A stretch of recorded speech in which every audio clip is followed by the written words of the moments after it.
Mundial, antes conocida como la Gran Guerra, fue una confrontación bélica ocurrida principalmente en Europa, desde el año 1914 hasta el año 1918. Más de 9 millones de combatientes y 7 millones de civiles perdieron la vida, una cifra notablemente elevada comparada con guerras anteriores. En la Gran Guerra se vieron involucradas todas las grandes potencias de la época.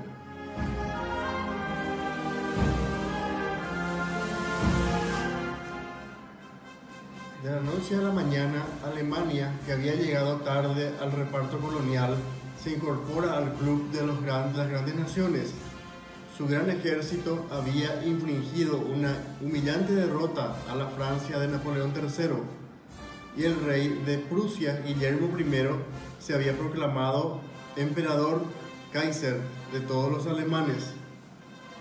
Francia e Inglaterra allanaron diferencias en cuanto el gigante alemán comenzaba a hacerle sombra, formando de esta forma el entente cordial, es decir, el entendimiento cordial, que luego con la adhesión de Rusia pasaron a formar el Triple Entente.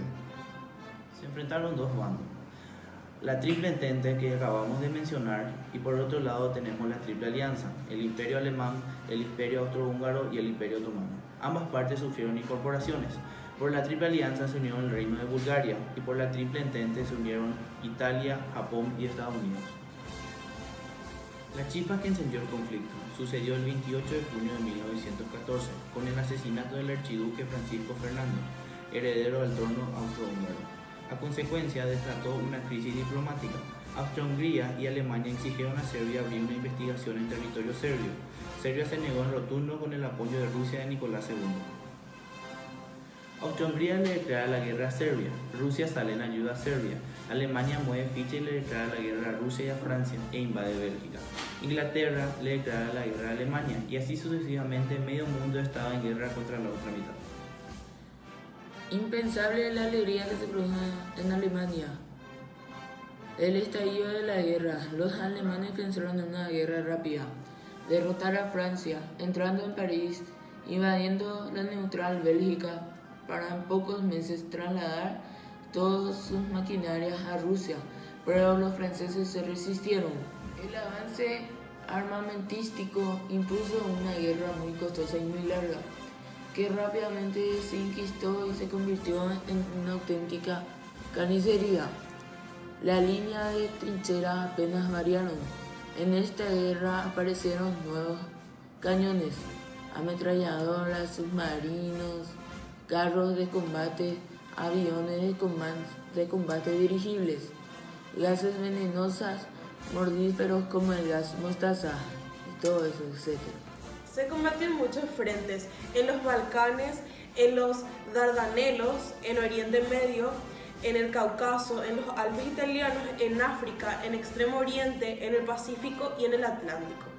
Aunque los principales esfuerzos se concentraron en dos frentes, en el frente oriental y en el frente occidental. La guerra de trincheras, en la cual los ejércitos combatientes se refugiaron en zanjas en el suelo, existe a partir de la revolución que se puso el arma de fuego. Este tipo de guerra llega a su punto máximo de brutalidad y mortalidad en el frente occidental. En el frente oriental pusieron al mando del ejército alemán a una vieja gloria, Paul von Hindenburg, siendo el jefe del Estado Mayor, con el general Ludendorff como subordinado. Ambos acabarían creando una dictadura militar, dirigiendo de facto el país, marginando al Kaiser Guillermo II y al propio parlamento alemán. Los alemanes intentaron aislar a los ingleses con submarinos. En 1915 los alemanes hundieron el RMS Lusitania, un gran transatlántico. En el viaje, 128 estadounidenses murieron. Este hecho provocó que Estados Unidos le declare la guerra a los imperios centrales.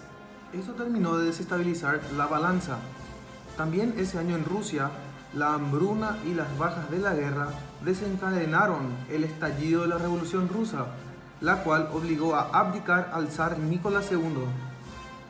Los bolcheviques tomaron el control total y firmaron los armisticios con los imperios centrales y más tarde la paz.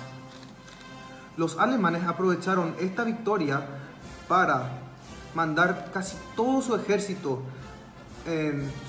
oriental al frente occidental e intentar obtener una victoria rápida antes de la llegada masiva de los Estados Unidos.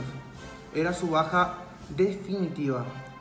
Pero mal alimentadas las tropas alemanas, no pudieron resistir la contraofensiva de Foch y fallan frente al objetivo final, París, quedando a 120 kilómetros de la capital galesa. El capitán Foch comanda sus tropas francesas y americanas hacia la victoria en la segunda batalla de Marne.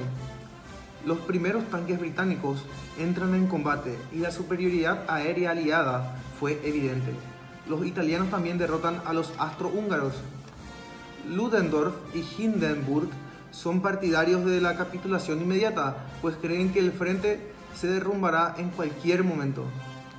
A la par, tropas de Estados Unidos de repuesto no paran de desembarcar e incluso Italia se prepara para enviar un contingente a Francia.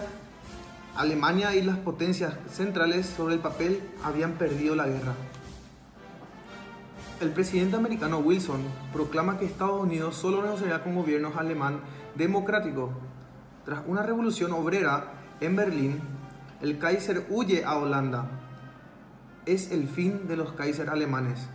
Tras el Tratado de Versalles, Alemania sufría humillantes sanciones que avivaron el odio alemán hacia los vencedores.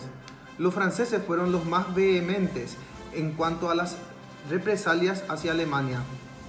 El tratado acabaría propiciando el ascenso de Hitler y por tanto la Segunda Guerra Mundial. Muchas gracias.